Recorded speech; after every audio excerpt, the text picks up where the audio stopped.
بسم اللہ الرحمن الرحیم۔ السلام علیکم ورحمۃ اللہ وبرکاتہ۔ حضرت ابو ہریرہ رضی اللہ تعالیٰ عنہ بیان کرتے ہیں کہ نبی کریم صلی اللہ علیہ وسلم نے کبھی کسی کھانے میں کوئی عیب نہیں نکالا، اگر پسند ہوا تو کھا لیا اور اگر ناپسند ہوا تو چھوڑ دیا۔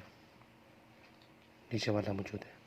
ویورز، اس حدیث میں حضرت ابو ہریرہ رضی اللہ تعالیٰ عنہ بیان کرتے ہیں کہ رسول اللہ صلی اللہ علیہ وسلم نے کبھی کسی کھانے میں کوئی عیب نہیں نکالا، اگر پسند ہوا تو کھا لیا، اگر پسند نہ ہوا تو چھوڑ دیا۔ ویورز، ہمیں بھی چاہیے کہ ہمیں اس حدیث پر عمل کرنے کی اللہ تعالیٰ توفیق عطا فرمائے، اور ہمیں چاہیے بھی کہ ہم کسی بھی کھانے میں عیب نہیں نکالا کریں۔